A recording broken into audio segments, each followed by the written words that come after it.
Hello Ignition Radio listeners and welcome to Airtime of the Geek. It's Monday and it's 1pm GMT if you're listening live via our website or via TuneIn. If you're listening to the 1am repeat, it's 5pm Pacific, 7pm Central and 8pm Eastern. If you're catching up on YouTube, then please like and subscribe to this video and our channel. Comments, queries, suggestions, you can follow me on Twitter at Airtime Geek or Instagram at Airtime of the Geek. You can email me paulaB@ignitionradio.co.uk or you can call in the studio. The number's 01642 645 827. You can also take a look at Geeky Art I upload to DeviantArt. You can look me up there. My username is Airtime Geek. It's the 18th of April, which means it's only 6 days until Game of Thrones Season 6 airs. Less than a week and it will be here, and we're going to be doing weekly episode recaps once it's here. Let's do the geek news. Batman broke into the hull of Noel Hopkins this week and wrote all over his mum's mirror in lipstick. The toddler witnessed everything and told his mum right away, but for some reason she didn't believe him that the Caped Crusader was into graffiti. I think we can all agree with this little boy from Inverness that this is the exact kind of thing that the Dark Knight would do on his downtime. Welsh actor Gareth Thomas, the star of Blake 7, that we were just talking about the other week, has sadly passed away. He died at the age of 71 from natural causes.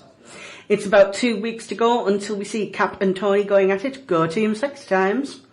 It's official, the 21 Jump Street and Men in Black crossover movie is happening, and it's called MIB 23. I so wish I was kidding.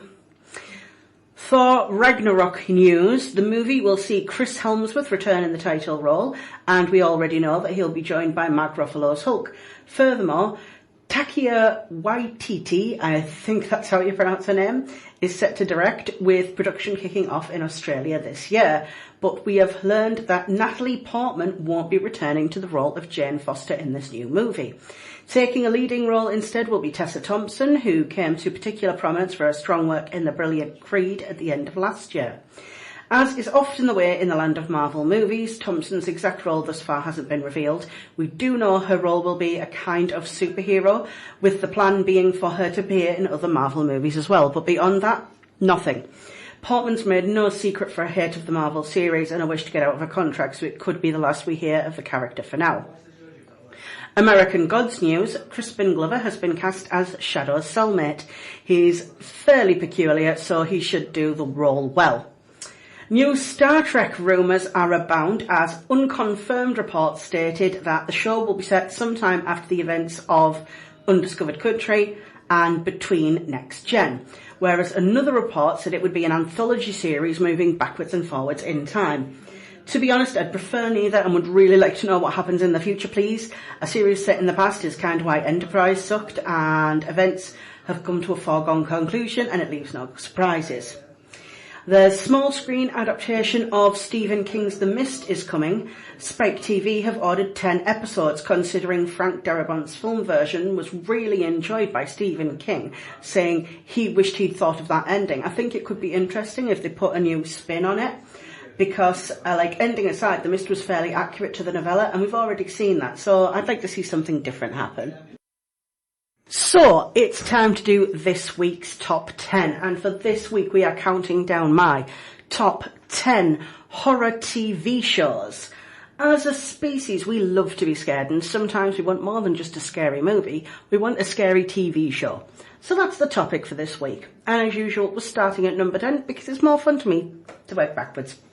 So at number 10 is the show Freaky Stories.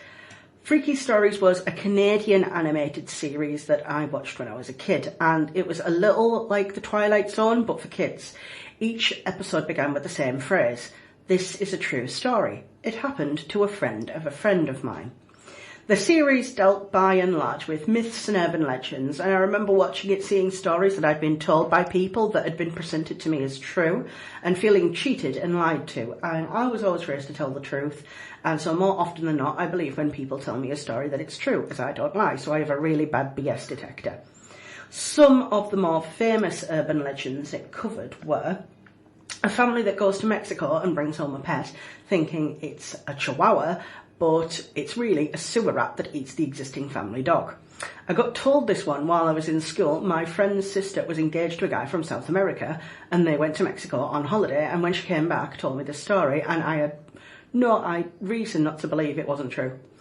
Another one was a boy eats a bunch of peanuts, which were chocolate-covered peanuts that an old woman had previously sucked on. Someone tried to tell me the story not that long ago. In their version, it was their grandfather and sugared almonds, which I knew was bull because sugared almonds are just filled with chocolate, not almonds. They're like M&Ms. A woman who has a beehive for a hairdo for so long that she gets a headache, and they surgically cut open the beehive and she has tons of spiders living in her hair.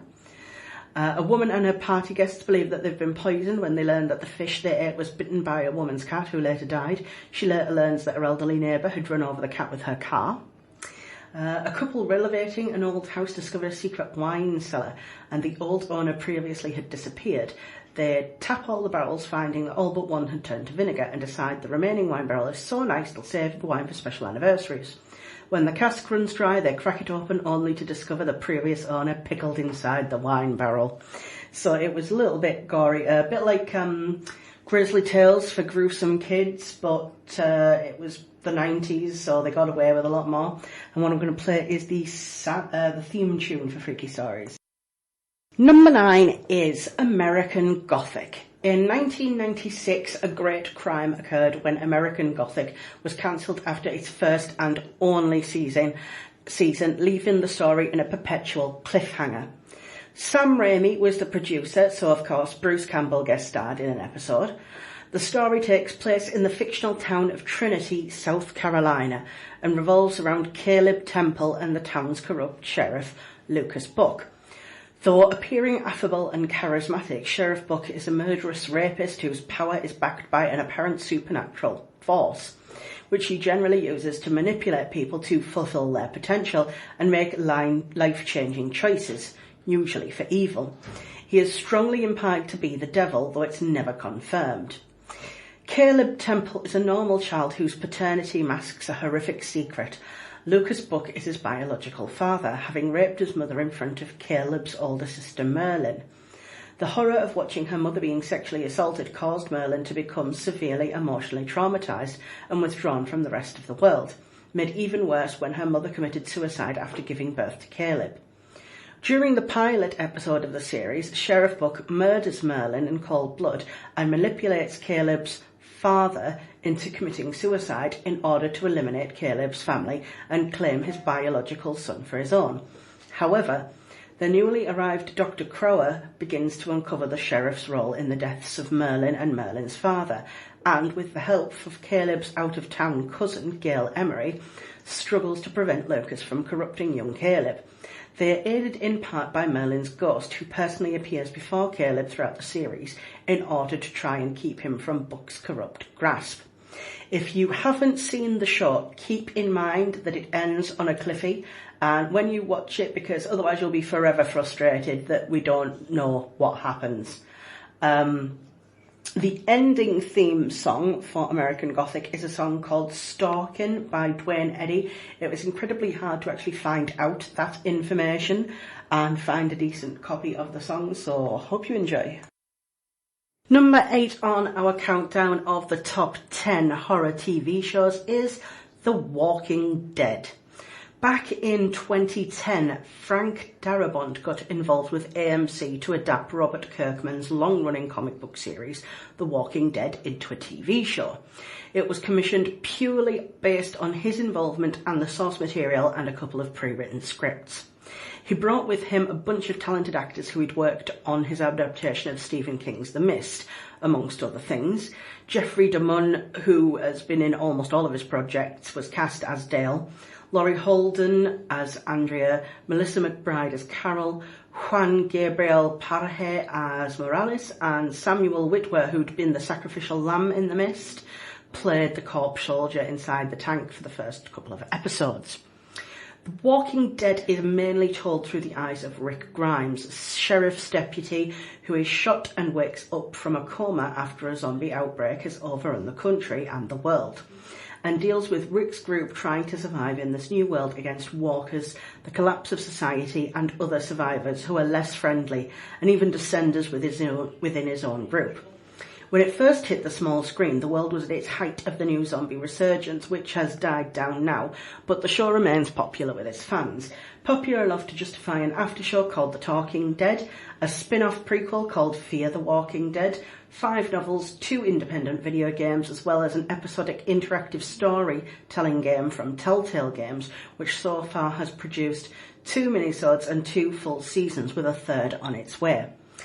Everyone's favourite character is Daryl, a character created specifically for Norman readers. After failing to get another part, he's mainly the reason many people still watch this show, because he's both badass and he's beloved. So, number 7 on our countdown of the top 10 best horror TV shows is Psychoville. Steve Pemberton and Reece Shearsmith, 2 out of the 4 League of Gentlemen, teamed together to create Psychoville, which is even darker than League. As usual, Steve and Reece play multiple parts, with Reece taking the axe-crazy characters because that's how he rolls. A mystery as well as comedic and horrific, it starts with 5 characters receiving an anonymous blackmail letter and videotape, which they struggle to play because everything is on DVD now. David Sowerbutts, played by Pemberton, lives with his mother Maureen in a dingy flat where he obsesses over serial killers and murderers. Mr. Jelly, played by Reece, is a clown with a hook for a hand. Joy Aston, played by Dawn French, is a nurse who cares for her little Freddy fruitcake, a sackcloth doll which she treats as a human child. Robert Greenspan, an actor with dwarfism who is in a panto and may have sinister powers.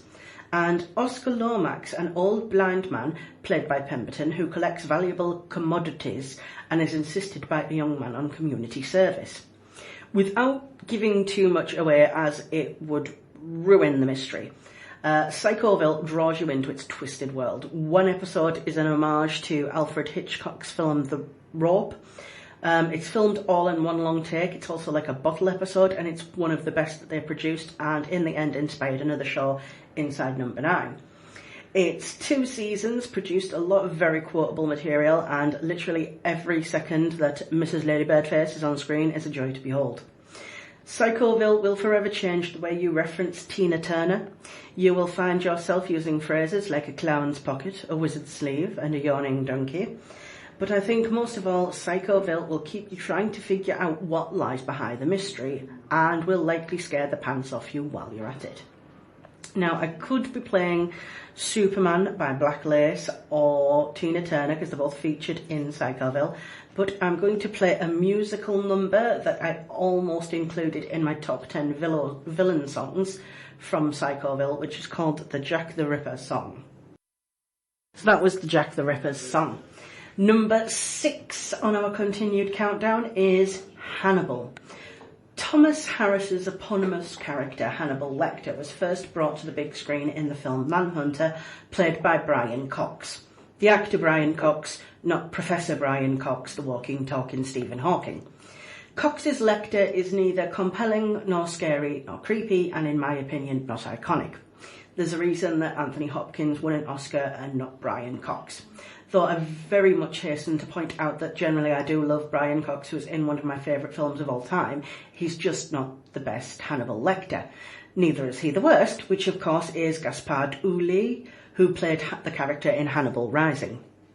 The top 2, both of which are very good for very different reasons, are of course Anthony Hopkins and Mads Mikkelsen, who plays Lecter in the TV series. Any fears that Mads would not be able to live up to Hopkins' interpretation were quickly assuaged upon viewing the pilot episode of the series, where Hopkins was inconspicuous, polite, understated and creepy. Mikkelsen's Lecter is handsome and charming, seductive and utterly terrifying. Taking a different route to the movies, but still heavily leaning on the themes and the plots from the book, Hannibal takes place largely before the events of Red Dragon, which tells the story of seduction. Will Graham seduces Hannibal Lecter, who in turn seduces Will Graham, following the character through building friendship and ultimately romance. And if Hanagram, the coupling together of these 2 characters, bothers you, then you might as well shut off the show right now, because it's a beautiful thing, and fans, including myself, were crushed by the show's cancellation. One day, perhaps Brian Fuller, king of brilliant TV that gets cancelled, will one day get a chance to finish the story. We can only hope. Hannibal is not just gory and scary, it's horrifying and horrifyingly beautiful, turning corpses into art and cannibalism into mouth-watering viewing. We, the audience, are also seduced into finding Hannibal compelling and rooting for him to succeed. Now, most of the music in Hannibal is very long classical pieces, and even though I do enjoy classical pieces, what I'm going to play is something a bit more thematic that's not actually featured in the show, and it's the song I Eat Cannibals. Comments, queries, suggestions, you can follow me on Twitter at Airtime Geek or Instagram at Airtime of the Geek. You can email me, paulab@ignitionradio.co.uk, or you can call in the studio. The number's 01642 645 827. You can also take a look at geeky art I upload to DeviantArt. You can look me up there. My username is Airtime Geek. Doesn't matter if you want to comment on a show that was weeks ago, I will still read out your comments and suggestions.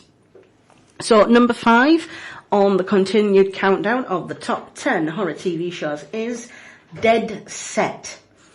In 2008, a unique miniseries hit Channel 4. That series was Dead Set. It posed the question, what would happen to the Big Brother contestants if the zombie apocalypse suddenly happened during the eviction night? How many of you have watched Big Brother and thought, this is the beginning of the apocalypse? Well, it seems you're not the only one. It follows a small group of survivors as they try to figure out a way of getting through the end of the world.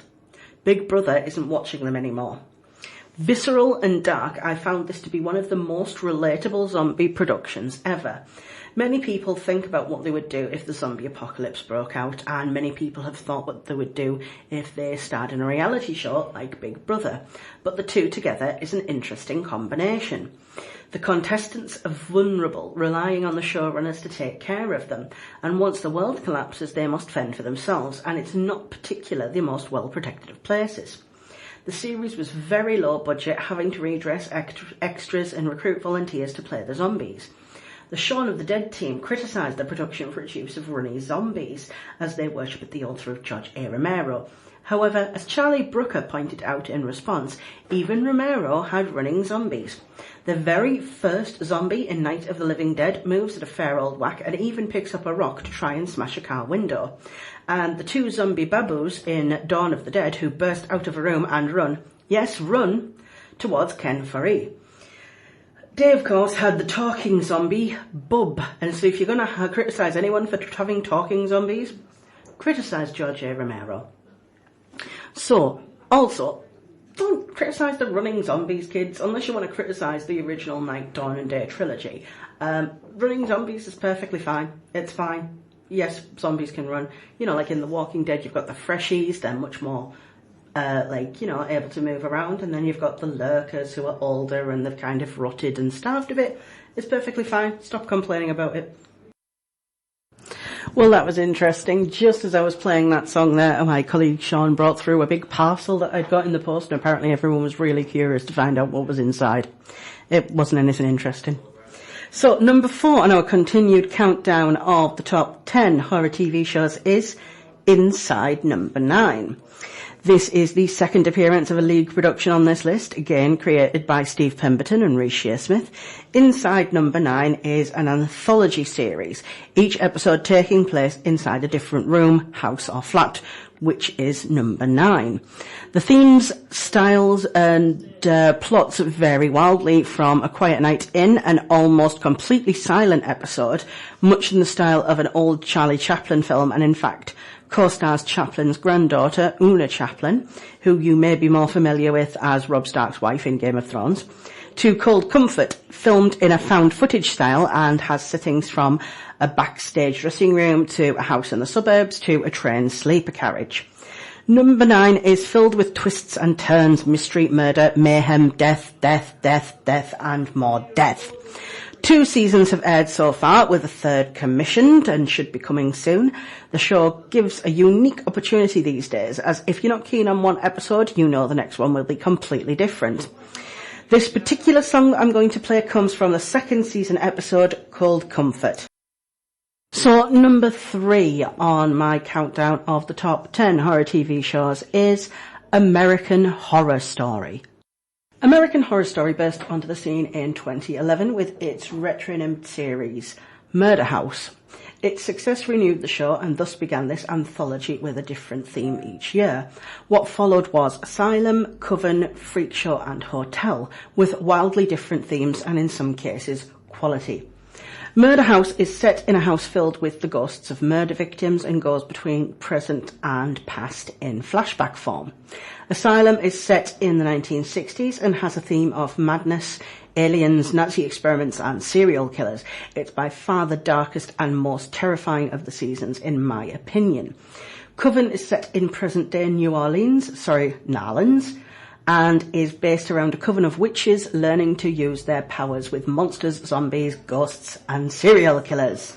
Voodoo casters, the relationships between mothers and daughters. Actually, I'm fairly sure that Ryan Murphy is using the show to express his mummy issues, and witch hunters.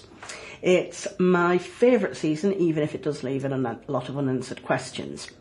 Freak Show followed, set in the 1950s, and is set around one of the last running freak shows in America. I think that it has some of the most interesting characters in the show. Again, deals with serial killers and ghosts, not as many as previous seasons, but it's the weakest in terms of plot, which is a pity because the characters are so very interesting. They were just trying to cram a lot into a short space. Very sadly, 2 of the Freak Show cast have died since it aired. Rose Siggins, who played Legless Susie, died whilst it was still airing at the age of 43. Ben Wolfe, who played Meep and also had a small role in Murder House, was struck in the head by a passing vehicle and died at the age of 34. The most recent season was Hotel, and it was the first not to have Jessica Lange at the helm, with Lady Gaga taking one of the largest female parts, and she was surprisingly good. Though it introduced vampires, it was very similar to Murder House in its theme of ghosts and again serial killers, but by far the best character of the season were James Patrick March and Miss Evers, his assistant, and I would like to lobby right now for the spin-off American Horror Story Lovely Gussets. Though the seasons change, the cast largely stays the same. Jessica Lange, Sarah Paulson, Kathy Bates, Frances Conroy, the immortal Angela Bassett, who is nearly 60 but doesn't have a single wrinkle anywhere on her face, head up some of the most iconic female roles, with also Lily Rabb, Tissa Farmiga, Chloe Savini, Gaboni Sidby, Patti LuPone, Grace Gummer, Mare Wingham, Jamie Brewer, who I completely adore, taking up repeating roles across the seasons. And from the male side, you've got Evan Peters, Dylan McDermott, Zachary Quinto, Finn Whitrock, Wes Bentley, Matt Boomer, come back year after year to play different roles. The advantage of the anthology, of course, is that if one year is under par, the next year will be completely different. No idea yet as to what the theme of Season 6 will be. However, it's usually announced at Comic-Con, so it won't be that long until we find out. Since I quite often play Jessica Lange's cover of Gods and Monsters from American Horror Story Freak Show, I am going to play her cover of The Name Game, which was in the Asylum season. So, number 2 is Are You Afraid of the Dark? Any kid who grew up in the 90s knew that the most terrifying show on TV was Are You Afraid of the Dark? Some of these stories still haunt me. The framing device of this anthology show was the Midnight Society, a group of friends who would gather together to tell ghost stories around the campfire, beginning each tale with a traditional throwing of a handful of salt into the fire. Fun fact, on the show they actually threw a handful of sugar to make the fire go all pretty colours. In order to join the Midnight Society, the initiate is given a trial session where she has to tell a sufficiently scary story. After the story, the current members of the Midnight Society all vote on whether or not they invite the new member to join. In order to be accepted, the vote must be unanimous. While the original Midnight Society went through a few new additions and farewells over the seasons, a drastic change came when a new production team picked up after a 3-year in new episode gap. The entire cast was replaced except for Tucker, the previous leader, Gary's little brother, who now led the new Midnight Society. The entire flavour of the stories also changed. They became less creepy and surprising, and more about leading up to a non-malicious Aesop. This retool lasted all of a year. I've never been particularly afraid of clowns, but by far the tale of Laughing in the Dark was one of the most terrifying and still gives me shudders when I think about it. The tale of the Dream Girl was actually M. Night Shyamalan's inspiration for The Sixth Sense, a film that saw widespread acclaim on release for its originality. Are You Afraid of the Dark was the Tales from the Crypt, but for kids, and still managed to be the right level of scary. My number one pick for the top 10 horror TV shows is, of course, Tales from the Crypt. It turns out being an anthology show makes a great horror show. Tales from the Crypt ran from 1989 to 1996 and is due next year to come back for a brand new set of 10 episodes, which has me ridiculously giddy with excitement. Tales from the Crypt also spun off a 3-season cartoon, much the same format but a tiny bit less gory, called Tales from the Crypt Keeper. The title is based on the 1950s EC comic series of the same name, and most of the content originated in that comic or the 6 other EC comics of the time: The Crypt of Terror, Hunt of Fear, Vault of Horror, Crime Suspense Stories, Shock Suspense Stories, and Two-Fisted Tales. When they would release the videos of random episodes, not in any particular order, I remember they named them Vaults of Horror, and I think I rented every single one multiple times from the video shop over and over. Individual episodes from the series often involved big-name stars, either as writers, directors, or actors. In this way, many A-list Hollywood stars were appearing on both the big screen and the small screen at the same time. Actors included the likes of William Sadler, Dan Aykroyd, Steve Buscemi, Tim Curry, Timothy Dalton, Kirk Douglas, Brad Dourif, Whoopi Goldberg, Terry Hatcher, Lance Henriksen, Jane Horrocks, Bob Hoskin, Eddie Izzard, Margot Kidder, John Lithgow, Meatloaf, Malcolm McDowell, Ewan McGregor, Demi Moore, Robert Patrick, Bill Paxton, Brad Pitt, Iggy Pop, Christopher Reeve, Tim Roth, Martin Sheen, Brooke Shields, Slash, Imelda Staunton, David Warner, Adam West, Billy Zane, James Remar, Kyle MacLachlan, amongst many, many, many more. Michael J. Fox, Tom Hanks, Kyle MacLachlan, and Arnold Schwarzenegger all directed and starred in their episodes. Because of its anthology nature, I'm going to give you some episode recs, because if you don't have time to sit and binge watch the entire thing, you should at least see these episodes, but try and find the time to sit and binge watch the entire thing, because it's so worth it. Season 2, Episode 10, The Ventriloquist's Dummy. A young ventriloquist, played by Bobcat Goldthwait, aka Zed from the Police Academy movies, wants to improve his craft and seeks out the help of his old hero, who's played by Don Rickles, but soon finds out his hidden secret. Season 3, Episode 2, Carrion Death. An escaped convict, played by Kyle MacLachlan, running for the Mexican border, ends up killing a state trooper, but in the process is cuffed to him and has to drag the heavy corpse from the desert to freedom. Season 3, Episode 5, Top Billing. A struggling actor, John Lovitz, kills off his competition, Bruce Boxleitner, in order to secure a part in the stage production of Hamlet, also starring John Astin, Louise Fletcher, and Sandra Bernhard. Season 3, Episode 6 is Dead Weight. A thug, played by James Remar, works for a plantation owner, John Rhys Davis, Gimli himself, and teams up with the owner's mistress to steal a highly valuable black pearl. Also stars Whoopi Goldberg, who also appeared as herself in the outro being interviewed by the Crypt Keeper. Season 3, Episode 11, Split Second. A barmaid marries a lumberjack and brings him over the edge when she begins seducing another lumberjack. Basically, Season 3 is awesome. But my favourite episode of all time is Season 4, Episode 6, What's Cooking?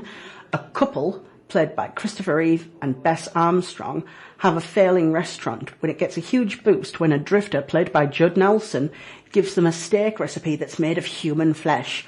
Also stars Meatloaf. Also Season 5, Episode 5, People Who Live in Brass Hearses, a crook with an addiction to butter, played by Bill Paxton, with the help of his brother, Brad Dourif, sets out to get revenge on an ice cream truck driver. He's played by Michael Lerner, and I know you won't know that name, but if you Google him and see his picture, you'll be like, ah, that guy, who put him in prison a few years before. It's absolutely fantastic. It's so good. It's one of my favourite episodes. So creepy. So I'm going to play you the album version of the Tales from the Crypt song. So that was the full-length version of the Tales from the Crypt theme tune. That was my top 10 horror TV shows. If you're catching up on YouTube, please like and subscribe to this video and our channel. Comments, queries, suggestions, you can follow me on Twitter at Airtime Geek or Instagram at Airtime of the Geek. You can email me, paulab@ignitionradio.co.uk, or you can call in the studio. The number's 01642 645 827. You can also take a look at geeky artwork I upload to DeviantArt, and you can look me up on there. My username is Airtime Geek. I had a depressing moment last week when I realised I had to make my first entry on my Murtaugh list. A Murtaugh list is a list of things which you are too old for, like the catchphrase of Murtaugh from the movie Lethal Weapon, I'm too old for this stuff. I went to a friend's house for tea, which was lovely, and they offered for me to crash at their house, which perhaps maybe 7-8 years ago I would have done, but without a toothbrush and something to sleep in and clean undies and a clean shirt and work in the morning, well, I'm too old for that stuff. So I'd like to talk a little bit about sexism in geekdom. Sometimes it can come from people who don't even realise they're contributing to the problem. Sometimes it comes from corporations themselves. I've experienced with friends who don't even realise the problem with what they're saying is. For example, once when I was wearing a Wonder Woman shirt, a male friend said, I like your shirt, but I wouldn't wear it because it's girly. Just because it had a woman on it, it became girly.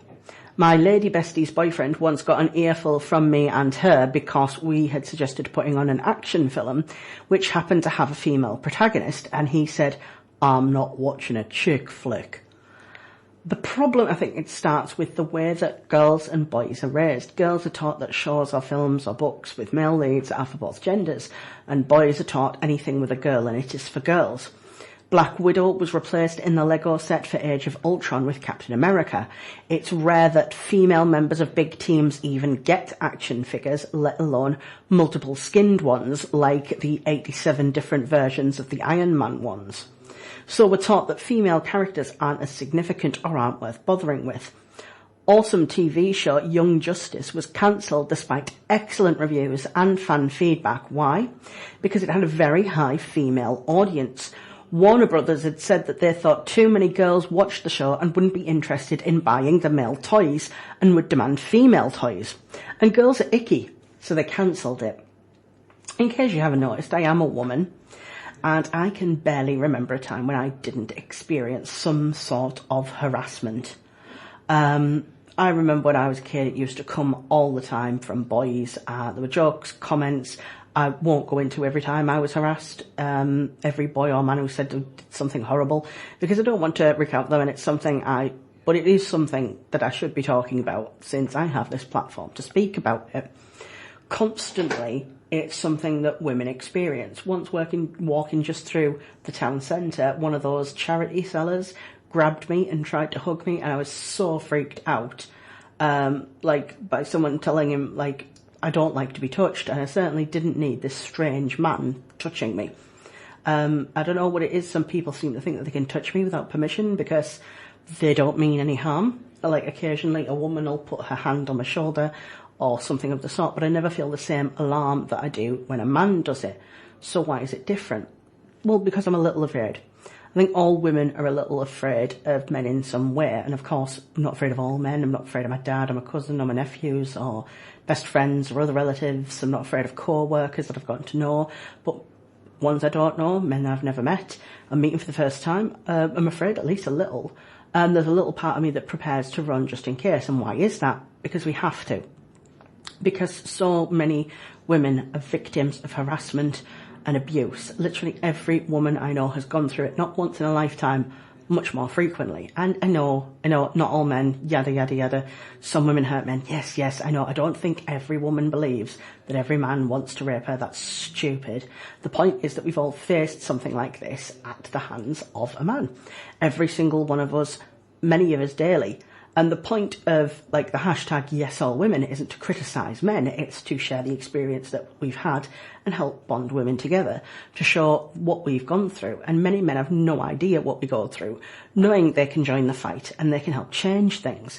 I don't want to walk into Forbidden Planet and be glared at for daring to look at the comics. I don't like being challenged on my knowledge of whatever superhero happens to be on my t-shirt. And yes, that's happened. More than once. And yes, I did own them for their stupidity of asking me, like, anything to do with superheroes and thinking I wouldn't know it just because I happen to own a vagina. I was sitting in a college course wearing a Captain America t-shirt and a guy went to me, hey, how many Captain America movies are there? And I know that he was talking about the Red, Brown 19 movies. So I just went through the entire list of every time Captain America has been on screen. And it was a little bit of joy to watch his face turn from smug smile to gradual, oh God, what have I done? I have clearly asked the wrong person this question. I have only been into the Games Workshop shop twice. And the second time I was very almost just chased away because I wasn't one of the in crowd, although I think that like not may necessarily be because I'm a woman, but you know, they're a little clique unto themselves in that place. It's something that it happens online a lot with many women that I talk to, and I know a person who was a film critic who used to post just blogs under her own. She didn't actually post a photo of herself. She just, used her real name. And the harassment in the comments that she got were terrible. So she did a little experiment and started a new blog and started posting film critiques on this new blog under the name of a man. And what happened was people were just responding to the film critiques, and when they were responding with negative comments to the critiques, it was actually about the critiques and not the person. And I think that this is something that it's 2016 and it really needs to change. I think that people should stand up for one another. Like any kind of harassment against anyone, it shouldn't really happen, but this is the internet and it's going to happen. But with a little bit of, let's just not be arses to each other, I think it should be our rallying cry. And I've got this platform to speak, and so I'm going to use this platform to just say my little piece and express that. Let's be nice to each other for once. It's, life's too short. Things aren't as important as we think they are. We're just plodding along with our daily lives. So that's it this time for Airtime of the Geek. Tune in next week for more top 10s, news, reviews. Next week we will be starting the Game of Thrones episode recaps. You can send comments, queries, suggestions to me on Twitter at Airtime Geek or Instagram at Airtime of the Geek. You can email me at paulab@ignitionradio.co.uk, or you can call the studio. The number's 01642 645 827. Don't forget to check out geeky artwork on my DeviantArt. The username is Airtime Geek.